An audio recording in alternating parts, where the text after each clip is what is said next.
They weren't just selling cattle in Millbrook, Kansas, in 1879. They were selling a person. The thunder overhead sounded like God himself was angry. But down below, the folks just hurried toward the weekly auction, their faces eager for the show. Word had spread for weeks. Something you had to see to believe was going on the block. Behind the splintered wood of the barn, Constance McKenna could hear them gathering. She could smell the cheap whiskey on their breath, hear the cruel laughter already starting. At nearly 8 feet tall, her whole life had been a spectacle. 23 years of being a joke, a whispered legend, a carnival freak born in the wrong place. But today was different. Today, they were putting a price on it. "Time to go, giant girl!" Harvey Crane's voice cut through the noise. He was the auctioneer, a small man with a booming voice and eyes like a pig's. He looked her up and down, not like a person, but like a side of beef. "Don't you go fainting on me now. These men paid good money to see this." The barn doors groaned open. The sunlight hit her like a physical blow. 100 faces turned, a sea of gawking eyes and open mouths. Farmers, ranchers, shopkeepers, all of them craning their necks. Children pointed, their mothers not even bothering to stop them. Men dug their elbows into each other's ribs, snickering. Constance felt her skin crawl, the heat of shame rising in her cheeks. She was an animal in a cage. Harvey Crane strutted onto the makeshift stage, his chest puffed out. "Step right up, gentlemen," he bellowed, his voice echoing across the dusty square. "Here we have Miss Constance McKenna, the strongest woman in all of Kansas, tall enough to pluck the stars from the sky." A wave of laughter crashed over her. She'd heard it all before, every joke, every insult. But today, they felt like stones being thrown, each one leaving a bruise on her soul. She had nowhere to run. Her parents were gone, taken by the winter fever, leaving behind nothing but debts. The bank took the farm. This was all she had left. This public humiliation was her only chance for survival. "Now, who'll start the bidding for this unique specimen?" Harvey continued, gesturing toward her like she was a prize hog. "She can do the work of 3 men and stack hay to the rafters without a ladder." The crowd roared. Constance wanted the ground to swallow her whole. She closed her eyes, trying to remember her mother's voice. "God makes us all different for a reason, Constance. Someday you'll understand why." That someday felt 1,000,000 miles away. $20. The shout came from Pete Hutchkins, the blacksmith. His huge belly jiggled as he laughed at his own wit. "She could shoe my horses without even bending over." "25!" yelled another man. "Think of all the apples she could pick." Each bid was a fresh stab of humiliation. They weren't buying a worker. They were buying a curiosity, a story to tell their friends. She was an object, a thing to be used and discarded. She bit her lip so hard she tasted blood, determined not to give them the satisfaction of her tears. But as the jeers and the bids flew back and forth, no one noticed the man in the back. He stood as still and silent as an old oak tree, his fine black coat out of place in the dusty crowd. His eyes, sharp as a hawk's, missed nothing. He hadn't said a word, but he was about to. And when he did, the laughter would die in their throats. The bidding crawled upward, fueled by mockery and cheap whiskey. $30. It was Jake Morrison, the general store owner, a man known for being tighter with a dollar than bark on a tree. "Imagine how much grain she could stack in my warehouse." The crowd howled with approval. Men were slapping their knees, wiping tears of laughter from their eyes. With every bid, Constance felt herself shrinking. The tallest woman for 3 counties had never felt so small, so utterly alone. Harvey Crane was basking in the attention, preening on the stage like a rooster in a henhouse. "Come on, gentlemen. Surely this marvel of nature is worth more than that. $40. Tom Bradley, who owned the lumber mill, threw his hat in the ring. "She could stack my woodpiles twice as high as any man." Constance's heart was a lead weight in her chest. They saw her as a tool, a strong back, a long reach, nothing more. But then, the air changed. A strange quiet started at the back of the crowd and spread forward like a slow-moving wave. The laughter faltered. The hooting died down. People were turning, their eyes wide, stepping aside. A man was walking through the crowd, and he moved with a purpose that parted the sea of bodies like a ship's bow through water. It was the man in the black coat. Constance had never seen him before, but she knew he was important. His clothes weren't flashy, but they were well made. The clothes of a man who had earned his place in the world and didn't need to shout about it. "Who's that?" someone whispered nearby. "That's Isaiah Garrett," came the hushed, reverent reply. "Owns the biggest ranch in the county, maybe the state." Isaiah Garrett. The name was a local legend, a man spoken of with a mixture of fear and respect. Fair but hard. Rich but quiet. A man whose handshake was as good as a signed contract. What on God's green earth would a man like that want with her? Harvey Crane saw him coming, and the auctioneer's bravado suddenly shriveled. His voice cracked a little. "Well, well, Mr. Garrett. An honor to have you join us. Here to make a bid, sir?" Isaiah Garrett stopped a few feet from the platform. He didn't look at Harvey. He looked at Constance. And for the first time that day, she wasn't being looked at.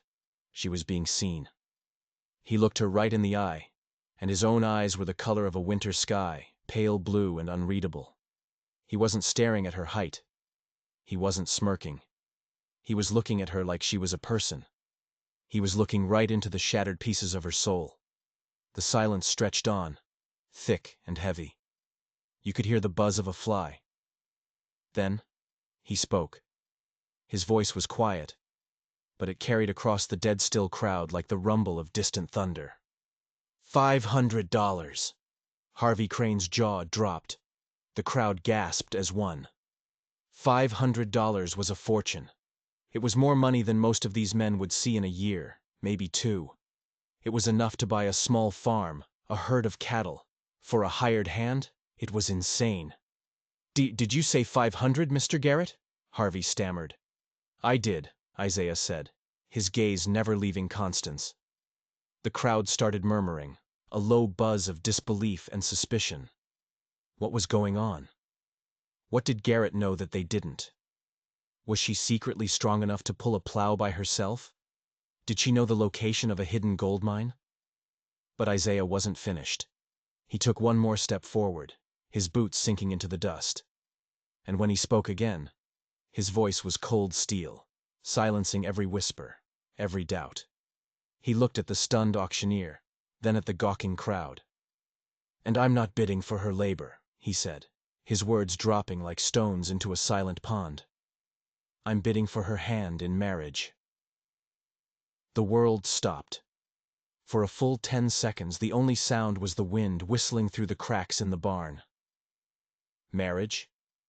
To the giant girl? The spectacle? It was a twist no one, least of all Constance, could have possibly seen coming. The shock on Harvey Crane's face was comical. The men who had been laughing moments before now just stared, their mouths hanging open. They had come for a freak show. They had stumbled into something else entirely, something they couldn't comprehend. Isaiah Garrett, the most powerful man in the region, hadn't just offered a fortune for Constance. He had offered her his name. He had offered her protection. He had offered her a life. The mockery was over. But a new, terrifying question took its place. Why? What game was Isaiah Garrett playing? This wasn't salvation. It couldn't be. It had to be another kind of cage, just one with gilded bars. The carriage ride was a blur of muddy ruts and oppressive silence. Thunder cracked overhead, a constant, angry drumbeat matching the frantic pounding in Constance's chest. She sat on the fine leather seat, her huge frame taking up most of the space, yet Isaiah Garrett didn't seem to notice. He just stared ahead, his weathered hands holding the reins with a steady grip that betrayed none of the madness of his actions. The silence stretched and pulled until Constance thought it might snap. Finally, her voice, trembling like a leaf in the wind, broke it. "Mr. Garrett," she began, her throat dry. "Folks don't spend $500 and their good name on a stranger. What is it you truly want from me?" For a long moment, she thought he wouldn't answer. He kept his eyes on the horizon, where storm clouds boiled up, dark and purple. My ranch, he said at last, his voice low and gravelly, is the finest in Kansas. 3,000 acres of prime grazing land, 200 head of cattle, 40 horses, enough grain to see us through the harshest winter. He paused, and his shoulders, which had seemed as solid as oak, tensed. But none of it matters. None of it means a thing if I can't save my daughter. The carriage hit a deep hole, jolting them violently. Constance grabbed the side rail, her knuckles turning bone white. Your daughter? He finally turned to look at her, and the mask of calm control was gone. In its place was a father's raw, bottomless pain. Her name is Grace. She's 7 years old. He took a ragged breath. And she's never spoken a word. The rain started then, a few fat drops splattering against the carriage roof before turning into a downpour. Every doctor from here to Kansas City has seen her, Isaiah continued, his voice thick with a grief that felt ancient. They tap her knees and look in her ears and say there's nothing wrong. But she's wasting away, Miss McKenna. She won't eat, she doesn't sleep, and she shrinks away from every person who tries to care for her. She's like a ghost in my house. Constance pulled her thin shawl tighter, the cold seeping into her bones having nothing to do with the rain. I don't understand, she whispered. What makes you think I can help? I'm no doctor. Because of this, Isaiah said. He reached into his coat and pulled out a folded piece of paper. He handed it to her. With trembling fingers, Constance unfolded it. It was a drawing, done in charcoal with a skill that was shocking for a child. It depicted a woman, impossibly tall, with long, flowing hair, standing in a field of sunflowers. The woman in the drawing was her. She would have recognized herself anywhere. Grace drew this 3 weeks ago, Isaiah said quietly. She had never laid eyes on you. She had never heard your name. She drew this from a dream. And yesterday morning, when your transport to the auction passed our hotel, she saw you for the first time. She pressed her face to the glass and watched you, and for the first time in years, I saw a flicker of something in her eyes. Not fear. Hope. The carriage crested a hill, and through the driving rain, Constance saw it. The Garrett Ranch. It wasn't just a house. It was a kingdom. A sprawling mansion larger than the entire main street of Millbrook, with barns and corrals fanning out like a small city. Lights glowed from a dozen windows, a warm golden promise in the stormy twilight. It was a place of immense wealth and power. And at its heart was a silent, broken little girl, and a father so desperate he was willing to bargain with fate itself, buying a woman from a dream to save his daughter's life. As they pulled up to the grand front porch, a small pale face appeared in a window, a silhouette against the lamplight. A pair of enormous dark eyes watched them, unblinking. She's been waiting, Isaiah whispered, a catch in his voice. She somehow knew you were coming. But as Constance stepped down from the carriage, her towering frame casting a long, strange shadow in the rain, she felt a cold dread creep over her. She wasn't a healer. She was just a woman who had been sold, and she was walking into a house haunted by a silence she had no idea how to break. Was she the cure Isaiah prayed for, or just another false hope destined to fail? Grace Garrett stood in the magnificent doorway, a tiny frozen statue. Her small hands were clenched around a worn-out cloth doll, its button eyes staring blankly into the storm. She didn't run. She didn't hide. She just watched. Constance moved toward her slowly, cautiously, the way you approach a frightened foal. Each step on the wide wooden porch creaked under her weight, the sound loud in the tense silence. She knelt down, a difficult and awkward motion, trying to make herself smaller. Even on her knees, her head was still level with the top of the doorframe. She looked at the little girl, who seemed as fragile as a porcelain doll. "Hello, little one," Constance said, her voice soft, barely a whisper against the drumming of the rain. And then, the impossible happened. Grace took a small step forward, then another. She walked right up to Constance, her dark, serious eyes never leaving Constance's face. Those eyes were unnerving. They held a sorrow and a wisdom that didn't belong in a 7-year-old. It was like looking at an old soul trapped in a child's body. Grace raised a tiny, pale hand and laid it gently against Constance's cheek. Her touch was feather-light, yet it sent a jolt through Constance's entire body. There was no fear in it, only a quiet, searching curiosity.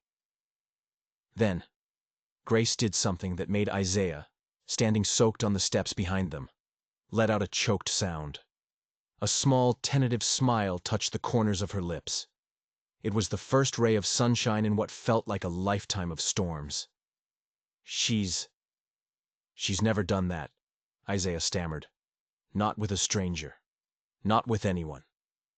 For the next hour, Grace became a silent tour guide. She took Constance by the hand, her small fingers a warm weight in Constance's large palm, and led her through the house. It was a beautiful home, filled with polished wood and fine furniture, but it felt empty, like a museum. Grace showed her things not with words, but with gestures. A pointed finger at a collection of smooth, gray river stones on a windowsill. A tug on her sleeve to show her a music box that played a sad, tinkling tune. But the real revelation was in Grace's bedroom. The walls weren't painted or papered. They were covered, floor to ceiling, in her drawings. Hundreds of them. Charcoal sketches of horses mid-gallop, their manes flying. Birds with wings so detailed you could almost feel the wind beneath them. Flowers of impossible, vibrant colors. Grace was telling the story of her world, the only way she knew how. Tucked away in a corner, almost hidden behind a curtain, was the drawing of Constance, the woman from the dream. Seeing it again, in this room, sent a shiver down Constance's spine. This was more than a coincidence. This was something else. Destiny, maybe. Grace led her to a small rocking chair by the window and tugged on her skirt, a clear invitation. Constance sat, and Grace, without a moment's hesitation, climbed into her lap. She curled up against Constance's chest as if she had been doing it her entire life. She fit there, in the circle of Constance's arms, like a key in a lock. For the first time since her parents died, Constance felt a sense of peace, a sense of purpose. She wrapped her arms around the small, warm body, and felt something inside her begin to heal. But the peace was shattered by the sound of sharp, angry footsteps echoing from the long central hallway. A woman appeared in the doorway, her face a thundercloud of disapproval. She was dressed in an expensive black silk traveling dress, her hair pulled back so tightly it seemed to pull her face into a permanent sneer. Her eyes, cold and gray as river stones, swept over the room and landed on Constance with a look of undisguised horror. "Isaiah!" The woman's voice was sharp enough to cut glass. "What in God's name is the meaning of this? I leave for 2 months to settle Mother's estate, and I return to find you've allowed a carnival attraction into my niece's bedroom." At the sound of that voice, Grace flinched as if struck. She buried her face in Constance's dress, her tiny body trembling violently. The fragile trust, the budding hope, it all evaporated in an instant, replaced by a familiar, chilling fear. "Adelaide," Isaiah said, his voice tight and controlled. "This is Constance McKenna. She's here to help Grace." "Over my dead body!" the woman Adelaide snapped. Her eyes narrowed, fixing on Constance. "Get your hands off my niece, you behemoth!" And in that moment, Constance knew.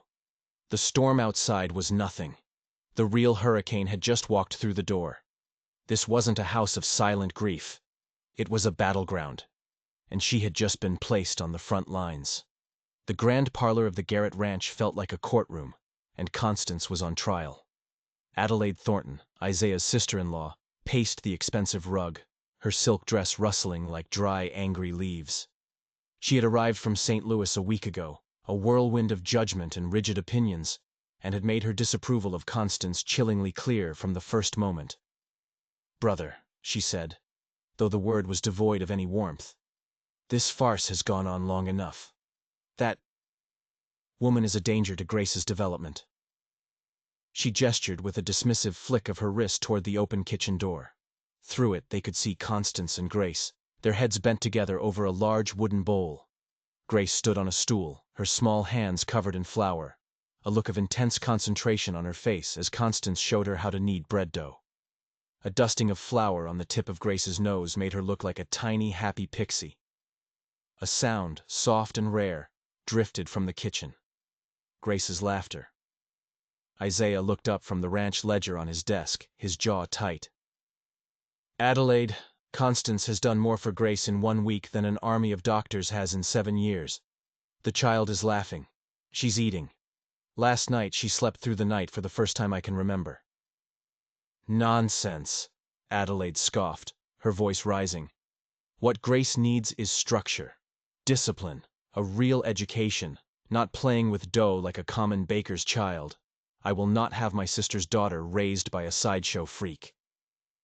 The cruelty of the words was like a slap. "That is why," Adelaide continued, her voice dripping with smug satisfaction, "I have taken the liberty of bringing someone with me, Miss Prudence Hartfield." A figure detached itself from the shadows near the doorway. A tall, thin woman dressed entirely in gray, her hair scraped back into a severe bun. Her face was pinched and colorless, and her mouth was set in a thin, permanent line of disapproval. She looked like she had been weaned on a lemon. "Miss Hartfield comes from the finest academy for young ladies in all of Missouri," Adelaide announced. "She has instructed the daughters of senators." Miss Hartfield stepped forward, her movements stiff and bird-like. "Children require a firm hand, Mr. Garrett," she said, her voice as dry as dust. "They are clay to be molded, not wildflowers to be left to their own devices. This attachment to an unsuitable guardian is unhealthy. It must be broken." The scene in the kitchen was one of pure, simple joy. Grace giggled as she punched the soft dough, her small face alight with a happiness that had been absent for years. Adelaide couldn't stand it. She marched into the kitchen, her heels clicking like gunshots on the wooden floor. "Grace, darling, come away from this messy business. A young lady of your station does not get her hands dirty." Grace looked up, her smile vanishing. She instinctively shrank closer to Constance, her small hand reaching out to clutch a fold of Constance's simple dress. She shook her head, a small but defiant gesture. Her dark eyes, so recently full of light, now flashed with a stubbornness that mirrored her father's. "You see?" Adelaide said, turning back to Isaiah with a triumphant look. "The woman has a hold on her, an unnatural influence. Miss Hartfield will correct these tendencies." Isaiah rose slowly from his chair, his sheer size seeming to fill the room. "My daughter was a ghost," he said, his voice a low growl. "She was slipping away from me. Constance brought her back. She is teaching her peasant skills." Adelaide's fan snapped shut with a crack like a breaking bone. "Grace needs to learn music, French, proper elocution. Those are the things that matter for a girl of her standing. Those are the things her mother would have wanted."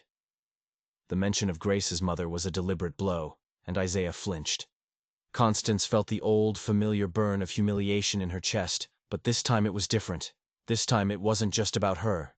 She felt Grace's small hand slip into her own, squeezing tightly, a silent plea for protection.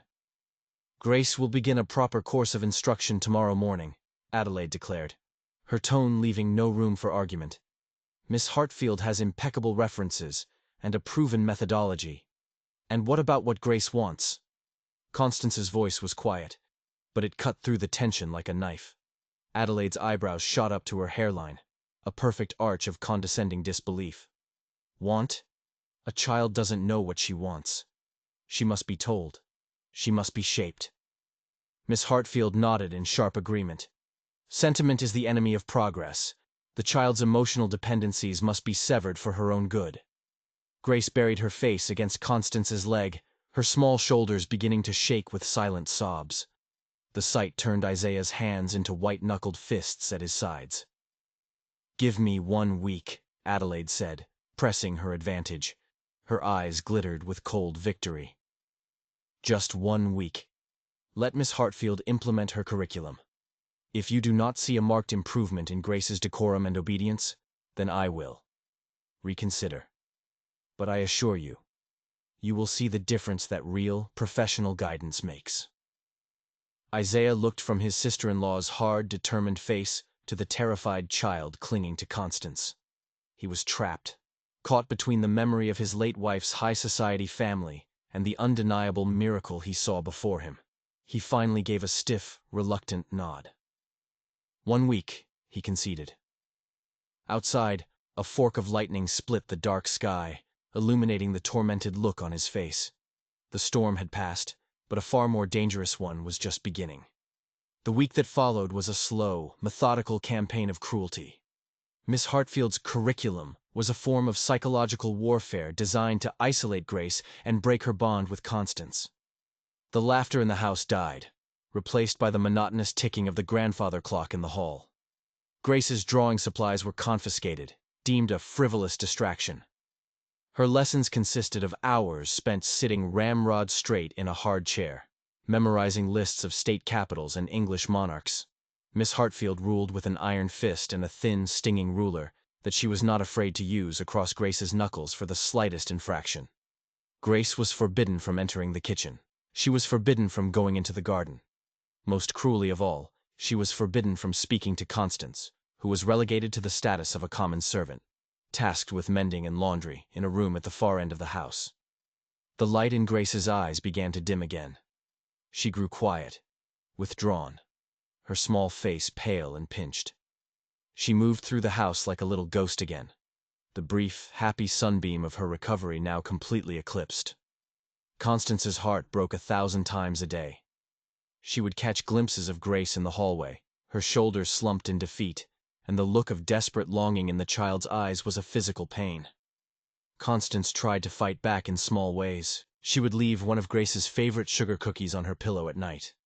She would hum the tune from the music box as she passed Grace's door. Small acts of rebellion to let the child know she wasn't alone. But Miss Hartfield was vigilant. She discovered the cookie and declared that sugar was bad for a child's temperament. She heard the humming and informed Isaiah that Constance was deliberately trying to undermine her authority.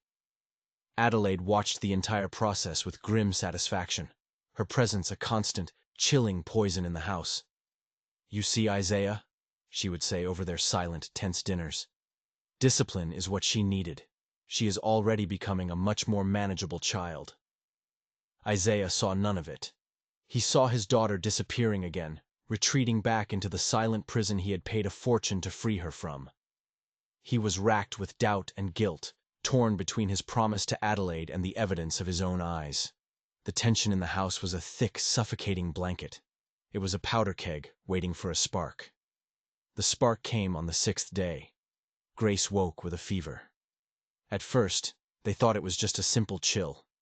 But by midday, she was burning up, her small body trembling with violent shivers. She was delirious, tossing and turning in her bed, her breathing shallow and ragged. Miss Hartfield took charge, applying her modern medical knowledge. She forced bitter-tasting tonics down Grace's throat, which the child immediately threw up. She insisted on cold cloths, which only made Grace's shivers worse. She declared that the room must be kept quiet and dark, and that the child must not be excited or coddled. Constance stood outside the bedroom door, listening to Grace's weak moans, her entire being screaming in protest.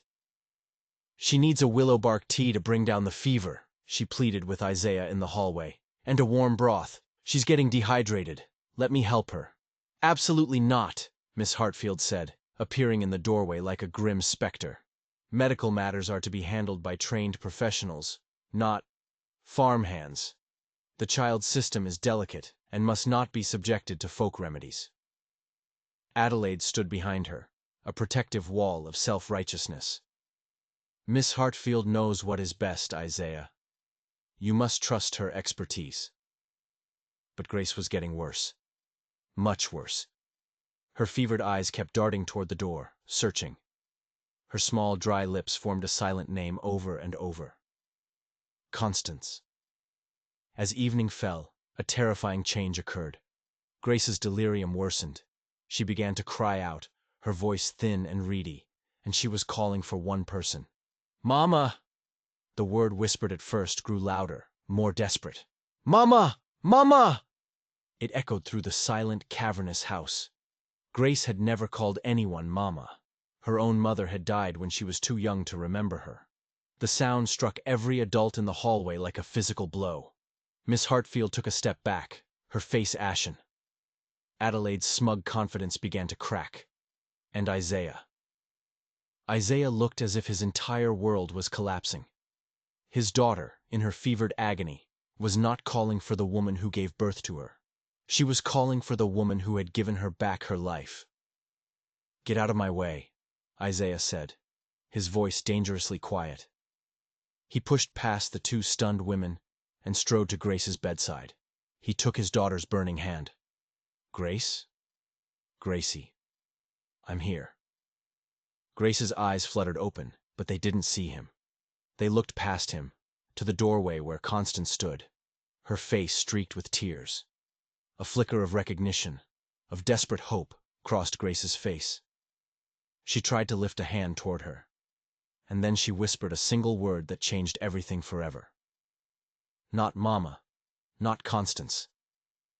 She looked straight at Miss Hartfield, who was hovering in the background, a look of pure terror on her face. "Tea," Grace whispered, her voice barely a rattle. "Bad. Tea." And then her eyes rolled back in her head, and her small body went limp. In that instant, everything clicked into place for Constance. 100 small, seemingly disconnected details slammed together in her mind with the force of a lightning strike. The strange, slightly bitter smell in Grace's room for the last few days. The way Miss Hartfield always insisted on preparing Grace's evening chamomile tea herself. And the memory of a plant she had seen in a secluded corner of Adelaide's private garden. A beautiful flowering shrub with dark green leaves. A plant her mother had warned her about years ago on the farm. Oleander. A deadly poison. It wasn't a fever. It wasn't a chill. It was a deliberate, methodical poisoning, designed to make Grace sick, to drive Constance away, and to prove Miss Hartfield's methods superior. It was attempted murder. "The tea," Constance said, her voice shaking with a rage so profound it felt like ice in her veins. She looked straight at Isaiah, her eyes blazing. "Check the tea she's been giving her." Isaiah stared at her for a second, confusion warring with dawning horror on his face. Then he spun around, his eyes locking onto the petrified governess. He didn't need to check the tea. He saw the truth in the woman's guilt-stricken face. He saw it in the way Adelaide frantically tried to step in front of her protégé. The battle for Grace's soul had just become a battle for her life, and the enemy had been living under his own roof. Without another word, Isaiah turned and walked to the hallway, retrieving the heavy iron poker from the fireplace. The look on his face was terrifying. It was the look of a man who had been pushed too far, a father whose child had been threatened. "Nobody," he growled, the word a low, menacing rumble, "is leaving this room." The grandfather clock struck midnight, each chime sounding like a death knell. Justice was coming to the Garrett Ranch, and it would be swift and terrible. The scene erupted into chaos. Adelaide shrieked, a high, piercing sound of denial and rage. "How dare you? How dare you accuse us? This is the giant's doing. She's poisoned the child to make herself look like a hero." Miss Hartfield, her face the color of spoiled milk, began to babble incoherently, backing away until she hit the wall with a dull thud. But Isaiah was a man transformed. The quiet, grieving rancher was gone, replaced by a terrifying force of pure paternal fury. He advanced on the two women, the fire poker held loosely in his hand, not as a weapon, but as a symbol of the line that had been crossed. "You will be silent," he commanded, his voice so cold it could freeze fire. "Or I will make you silent." Both women stopped talking instantly. Constance didn't waste a second. She flew into action, the haze of grief replaced by the sharp focus of a rescuer. "We need to make her vomit," she said to Isaiah, her voice urgent but steady. "Now. And I need salt, hot water, and mustard seed from the kitchen. And send a writer for Dr. Patterson. Tell him it's poison." Isaiah didn't question her. He pointed the poker at Adelaide and Miss Hartfield. "You two, into the drawing room. Do not move from the sofa until I return."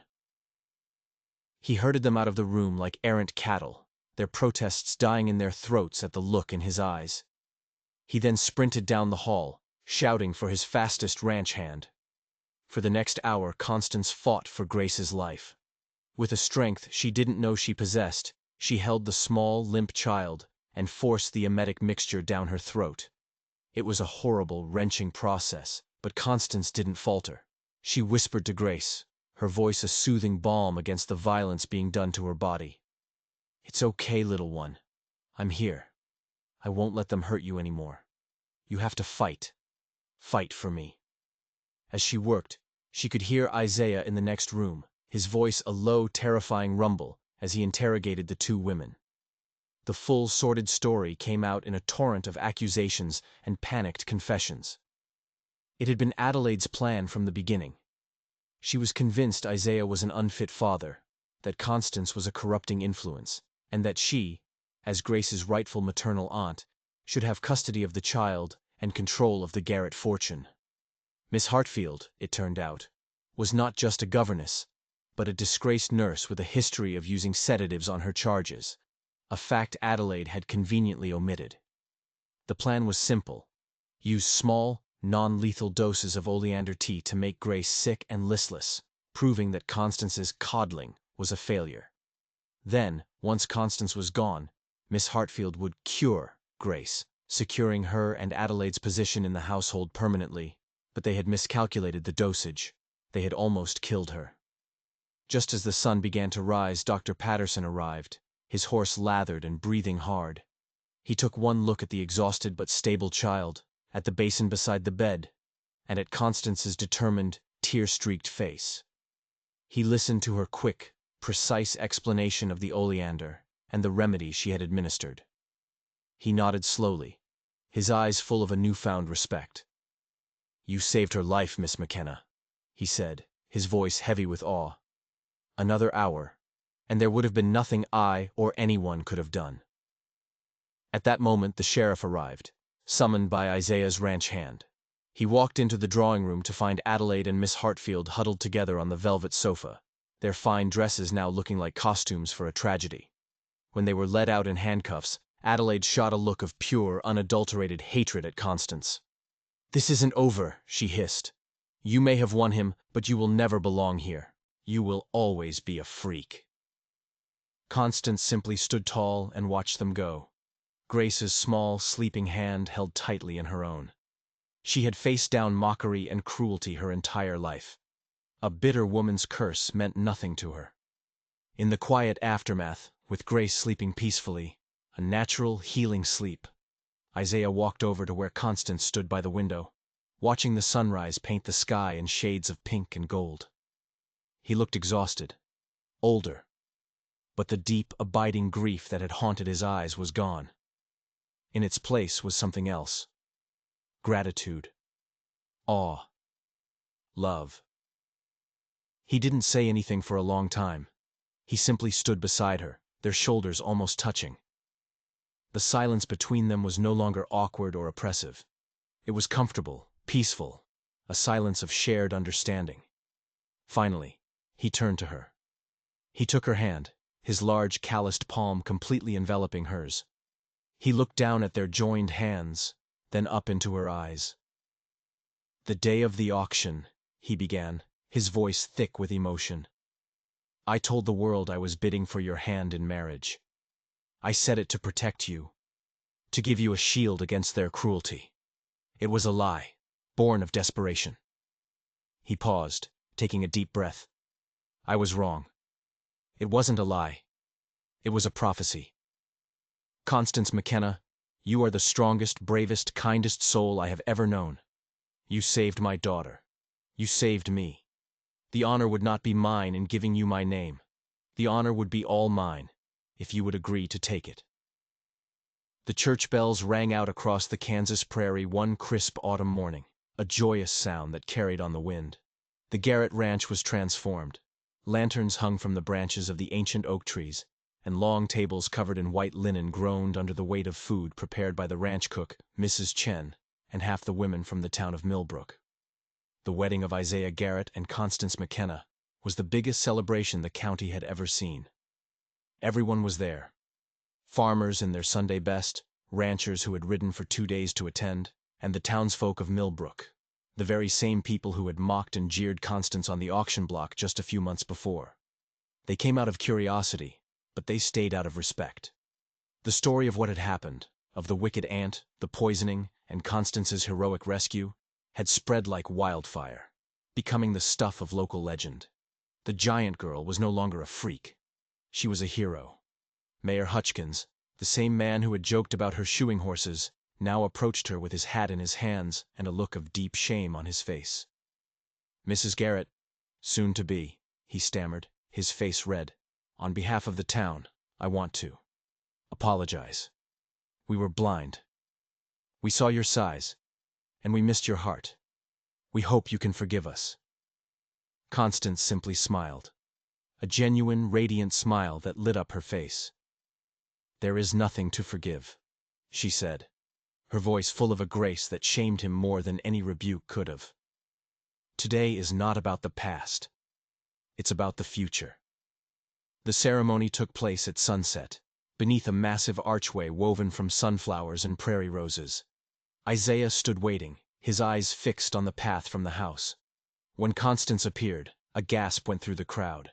Mrs. Chen had fashioned her a wedding dress of simple, elegant white cotton, a dress that didn't try to hide her height, but celebrated it. She looked like a queen. At her side, holding her hand, was Grace. Dressed in a yellow dress that matched the sunflowers, she was the maid of honor. She was no longer a silent ghost. She was a vibrant, happy child, her dark eyes sparkling with joy. She still spoke rarely, and in a voice that was soft as a whisper, but she communicated in 1,000 other ways, with her brilliant smile, the squeeze of her hand, the beautiful, complex pictures she still drew. As Constance walked toward Isaiah, Grace scattered petals from a small basket. It was a picture of a perfect family, forged not by blood, but by courage and love. The traveling preacher, Samuel Reeves, who had seen it all in his 70 years, felt tears well in his own eyes. "Dearly beloved," he began, his voice raspy with emotion, "we are gathered here today to witness a miracle. Not a miracle of fire and brimstone, but the quieter, more powerful miracle of two souls finding their other half. A reminder that true worth is not measured by stature, or wealth, or the opinions of a crowd. It is measured by the size of one's heart." When Isaiah and Constance exchanged their vows, their voices were strong and clear. Promises made not just to each other, but to the little girl who stood between them, holding both their hands. Just before the final kiss, Grace stepped forward and handed Isaiah a new drawing. It showed 3 figures, a very tall woman, a broad-shouldered man, and a small girl standing between them. They were holding hands under a huge, smiling sun. And for the first time, Grace had written words on her picture. In careful, childish letters, it said, "My family." Years passed. The Garrett Ranch didn't just prosper, it flourished. It became a beacon of hope in the territory. Constance Garrett, once an outcast, was now the heart of her community. Her quiet wisdom and gentle strength became as legendary as her height. The grand house, once haunted by sadness, was now filled with the sound of laughter. Not just from Grace, who grew into a thoughtful and artistic young woman, her voice strengthening with each passing year, but from other children as well. After the trial that sent Adelaide and Miss Hartfield to prison for a very long time, Isaiah and Constance made a decision. They began to take in other children, children who were different. A boy who couldn't hear, a girl with a twisted leg, children who, like Constance and Grace, had been dismissed by the world as broken or worthless. The Garrett Ranch became the Garrett Home for Children, a place where every child was seen, heard, and loved for exactly who they were. One afternoon, about 5 years after their wedding, Constance was in the kitchen, a baby, their own son Thomas, cooing in a cradle by the hearth, while she helped a young boy with a stutter read from a picture book. Grace, now a young teenager, sat at the table, sketching the scene with a talent that was already becoming famous throughout the state. Isaiah walked in, covered in dust from the range, a wide smile on his face. He held a telegram in his hand. "It's from the governor," he announced, his voice filled with pride.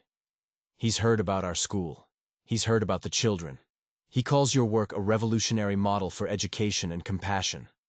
He handed the telegram to Constance. "He wants to come here. He wants to learn from you. He wants to fund similar homes all across Kansas." Constance read the words, and a slow smile spread across her face. She looked around her kitchen, at her healthy, happy daughter, her beautiful baby boy, the child learning to speak without fear, the love of her life standing beside her. She thought back to that dusty auction square, to the humiliation and the despair. She thought of how she had been sold, like an animal. And now, the highest office in the state was coming to her for guidance. She had learned that her greatest perceived weakness, her size, was a reflection of her true strength. It took a big person to hold so much love. It took a giant heart to heal a broken world, one child at a time. Her story wasn't just about finding a home. It was about building one for everyone else. If you believe that everyone has a hidden worth waiting to be discovered, don't forget to like this video and subscribe for more stories that prove it.